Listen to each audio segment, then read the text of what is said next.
12th arts की geography की online class में आप सभी का स्वागत है। हम बात कर रहे थे हमारे छठे पाठ विश्व मानव अधिवास या मानव बस्ती के बारे में, और आज हम इस पाठ के तहत हमारे टॉपिक में पढ़ेंगे ग्रामीण अधिवास के प्रकार, शहरी अधिवासों के प्रकार के बारे में।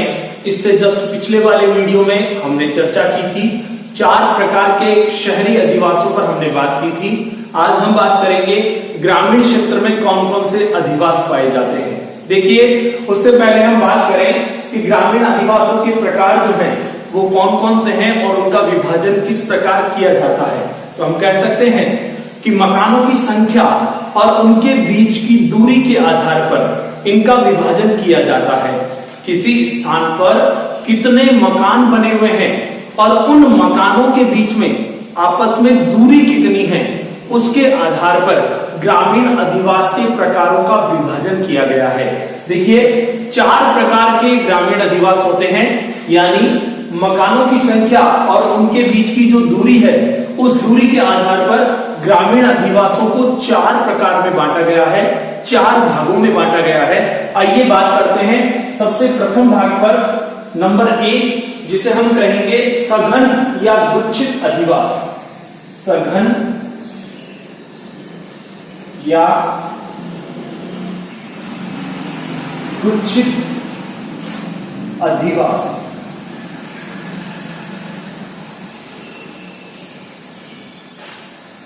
इसके नाम से ही हमें इसका अर्थ क्लियर हो सकता है। सघन बहुत ज्यादा घना हो, बहुत ज्यादा पास पास में हो, या गुच्छित एक गुच्छे की तरह होता है, उसे सघन या गुच्छित अधिवास कहा जाता है। तो हम समझने की दृष्टि से सामान्य रूप में ये कह सकते हैं कि मान लीजिए ये कोई क्षेत्र है, उस क्षेत्र में किस प्रकार से सघन या गुच्छित आवास हो सकते हैं। आवास पास पास में होंगे। इस हिस्से में जितने भी छोटे छोटे डिब्बे नजर आ रहे हैं वो सभी अधिवास हैं। तो हम यहां देखकर कह सकते हैं, हम समझ सकते हैं कि जो अधिवास पास पास में होंगे, जिस क्षेत्र में मकान पास पास में होंगे, गुच्छित होंगे, सघन होंगे, वह सघन या गुच्छित अधिवास कहलाएगा। यानी इसकी अपने आप में एक विशेषता हो गई कि यहां मकान पास पास होते हैं, मकान बहुत नजदीक होते हैं, और ये जो क्षेत्र होगा, ये जो जहां इस प्रकार की बसावट होगी, यह गांव बहुत सघन बसा होगा। यह गांव सघन बसा होगा, यानी इसकी बसावट जो है वो बहुत ज्यादा सघन होगी। पास पास मकान होने के कारण इसकी बसावट बहुत सघन होगी। इसकी कुछ विशेषताएं हैं सघन या गुच्छित अधिवास की। उन विशेषताओं को हम आगे के टॉपिक में तुलनात्मक दृष्टि से, 2 जो हमारे अधिवासों के प्रकार रहेंगे उन पर मुख्य रूप से तुलना करने के हिसाब से, अंतर की दृष्टि से या विशेषताओं की दृष्टि से अभी जस्ट आगे बात करेंगे। आइए उससे पहले हम समझते हैं 4 प्रकार कौन कौन से हैं। प्रथम प्रकार की हमने बात की सघन या गुच्छित अधिवास, जिसमें आवास बहुत पास पास होते हैं और वह ग्रामीण क्षेत्र बहुत सघन बसा होता है। नंबर 2 की बात करें तो दूसरा प्रकार होगा प्रकीर्ण या एकाकी अधिवास।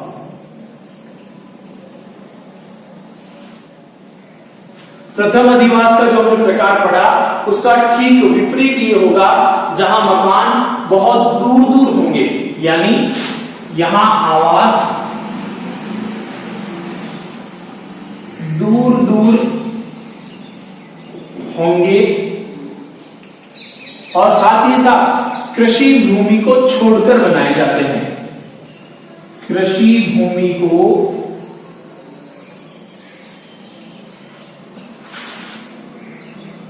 छोड़कर बनाए जाते हैं। देखिए, हम एक चित्र के माध्यम से इनको अगर समझें, किस प्रकार का हो सकता है।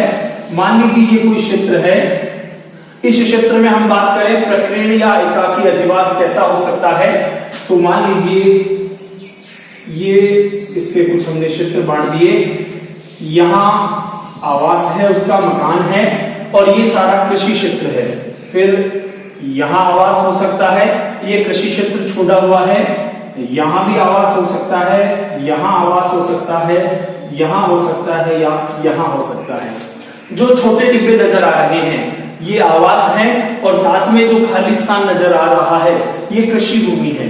तो ऐसे आवासों में कृषि भूमि को छोड़कर आवास बनाए जाते हैं, इनमें घर दूर दूर होते हैं। तो देखिए दोनों में अगर तुलना करें तो सामान्य रूप से यह समझ में आता है कि इस गुच्छित या सघन अधिवास में आवास पास पास में होते हैं, तो प्रकीर्ण या एकाकी अधिवास में आवास दूर दूर होते हैं। इन दोनों में अंतर, इन दोनों की विशेषताएं हम आगे के दो प्रकार पढ़ने के बाद पढ़ेंगे, ताकि हमारा एक छोटा प्रश्न और अच्छे से क्लियर हो जाएगा। तो आइए बात करते हैं नंबर 3 प्रकार की। तीसरा प्रकार होगा मिश्रित अधिवास। मिश्रित अधिवास,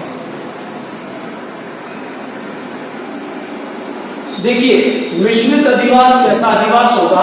अभी हमने जैसे बात की सघन जो बहुत ज्यादा बसा हुआ होगा, प्रकीर्ण या एकाकी जो दूर दूर होगा।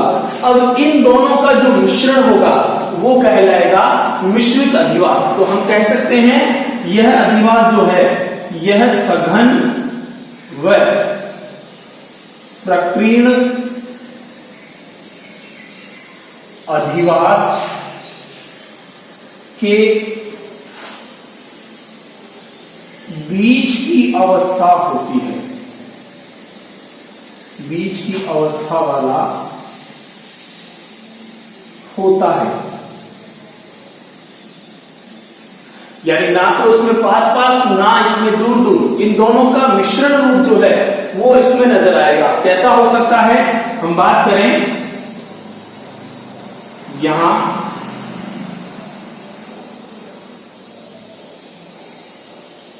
देखिए ये जहां मकान पास पास हुए ये गुच्छित अधिवास का प्रतिरूप हो गया।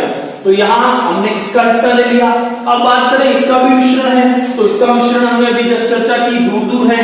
तो यहां इस क्षेत्र के पास में मान लीजिए ये मकान है, ये मकान है, ये मकान है, यहां है, यहां है, फिर कोई यहां है। ऐसी आकृति जो होगी, ऐसी जो स्थिति बनेगी, वो स्थिति जो है वो मिश्रित अधिवास के तहत आएगी।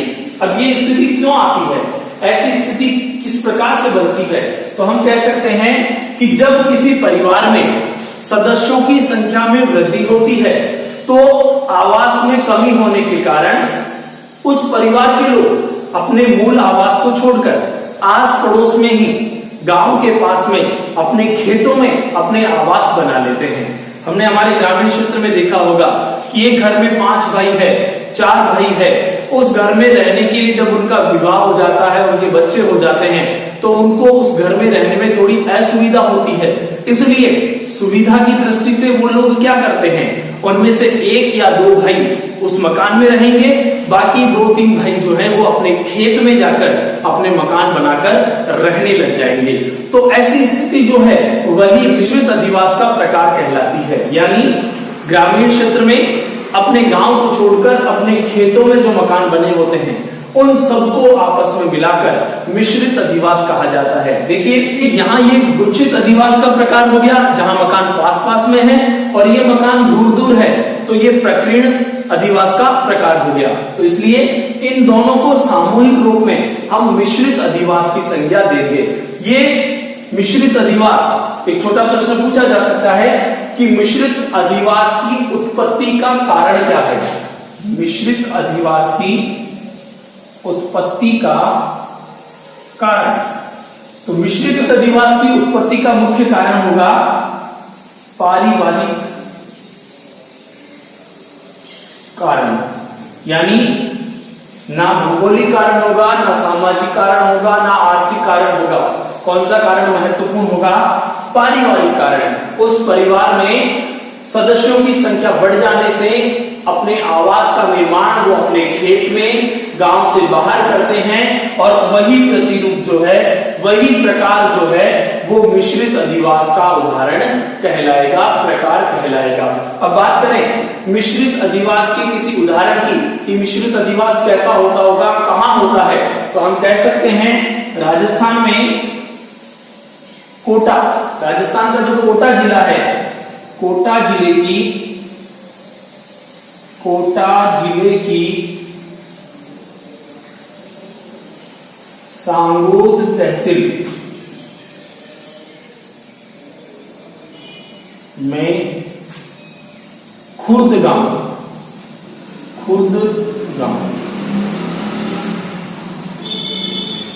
ये छोटा प्रश्न हमें पूछा जा सकता है, मिश्रित अधिवास का एक उदाहरण बताइए। तो मिश्रित अधिवास का उदाहरण होगा राजस्थान के कोटा जिले की सांगोद तहसील का खुर्द गांव मिश्रित अधिवास का एक प्रकार, एक उदाहरण है। तो हम यहाँ इस उदाहरण का नाम भी याद रखेंगे। अब चौथा प्रकार हमारे पास आता है। 3 प्रकारों के बारे में हमने बात की। पहला गुच्छित जो बहुत पास में थे, दूसरा प्रकीर्ण जो बहुत दूर थे, तीसरा मिश्रित जिसमें दूर और पास दोनों का समन्वय, दोनों का मिश्रण था, और चौथा जो हमने कल वीडियो में चर्चा की, अधिवासों का सबसे छोटा रूप कौन सा होता है। हमने बात की थी पल्ली बस्ती। तो ये प्राणों की संख्या और उनके बीच की दूरी के आधार पर अधिवासों के प्रकार में चौथा प्रकार होगा पल्ली या पूर्वा अधिवास। अधिवासों में सबसे छोटी इकाई होती है।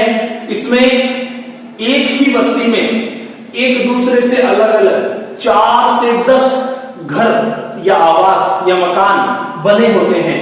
हमने कल वीडियो में चर्चा की थी, हम इसे अपनी भाषा में ढाणी का नाम दे सकते हैं। तो इसमें 4 से 10 आवास होते हैं, 4 से 10 आवास होते हैं।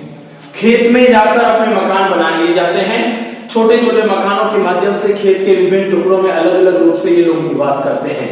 तो ये होगी पल्ली या पूर्वा अधिवास, जिसमें 4 से 10 आवास एक बस्ती में होते हैं। तो ये ग्रामीण अधिवासों के 4 प्रकार हैं, गुच्छित या सघन, प्रकीर्ण या एकाकी, मिश्रित अधिवास और पल्ली या पूर्वा अधिवास। अब आइए बात करें गुच्छित या सघन अधिवास, प्रकीर्ण या एकाकी अधिवास, इन दोनों के बीच में मुख्य रूप से अंतर की कि इन दोनों की तुलना करने पर क्या सामने निष्कर्ष निकलकर आता है, या यूं कहें सघन या गुच्छित अधिवासों की विशेषताएं, प्रकीर्ण या एकाकी अधिवासों की विशेषताएं। जो इसकी विशेषताएं होगी, जो इसकी विशेषताएं होगी, उन दोनों को हम तुलनात्मक रूप से इन दोनों की तुलना के हिसाब से भी काम में ले सकते हैं। तो एक ही टॉपिक से हमारे 2 प्रश्न क्लियर होंगे। पहला प्रश्न इस प्रकार बन सकता है कि सघन या गुच्छित अधिवास की विशेषताएं बताइए, या प्रकीर्ण या एकाकी अधिवास की विशेषताएं बताइए। और दूसरा प्रश्न बन सकता है सघन या गुच्छित अधिवास एवं प्रकीर्ण या एकाकी अधिवास की तुलना कीजिए। तो इन दोनों की तुलना और इन दोनों की विशेषताओं के कुछ महत्वपूर्ण पॉइंट्स होंगे, आइए उनके ऊपर चर्चा करते हैं। तो ये बात करते हैं सघन या गुच्छित अधिवास की विशेषताओं के बारे में। यह ऊंचे स्थानों पर, बाढ़ से सुरक्षित स्थानों पर बसे होते हैं, यानी ग्रामीण क्षेत्र में ऐसा स्थान जिसका धरातल ऊंचा होगा, ताकि अगर बाढ़ की स्थिति भी वहां बने तो पानी का भराव घरों में नहीं हो। इसलिए ऊंचे स्थानों पर, सुरक्षित स्थानों पर बसे होते हैं और पास होते हैं, यानी इनके आवास पास में होते हैं। जस्ट ऊपर हमने चर्चा इसकी कर रखी है। दूसरी विशेषता की बात करें तो सभी आवास एक स्थान पर संकेंद्रित होते हैं, जो बाहरी आक्रमणों का मिलकर मुकाबला करते हैं। आवास जो है जितने भी बने होंगे वो सारे केंद्रित होंगे, एक ही स्थान पर केंद्रित होंगे। उससे क्या होगा, उससे बाहरी आक्रमणों का मिलकर मुकाबला करते हैं। बाहरी आक्रमण का अर्थ यहाँ कोई आक्रमण भी हो सकता है, किसी प्रकार की सामूहिक समस्या भी हो सकती है। जो भी विपदा आएगी उस विपदा का समाधान यह सभी लोग आपस में मिलकर करते हैं, क्योंकि एक स्थान पर संकेंद्रित होने के कारण, एक ही स्थान पर होने के कारण जो भी मुश्किलें आएगी, जो भी समस्याएं आएगी, उसके समाधान के लिए सारे लोग एक साथ खड़े हो जाएंगे। तीसरी बात करें तो सामाजिक प्रगाढ़ता अच्छी होने से एक दूसरे के सुख दुख में सहभागी होते हैं। जो लोग समूह में रहेंगे, जो लोग ग्रुप में रहेंगे, उनमें परस्पर सहयोग की भावनाएं, परस्पर सामाजिकता की भावनाओं का विकास बहुत ज्यादा होगा। और इससे क्या लाभ होगा, जब भी किसी व्यक्ति के साथ सुख या दुख कैसी भी परिस्थिति होगी तो उसका साथ देने के लिए वो सारे के सारे लोग उसके साथ हमेशा खड़े होंगे। वो व्यक्ति अपने आप को कभी अकेला महसूस नहीं करेगा।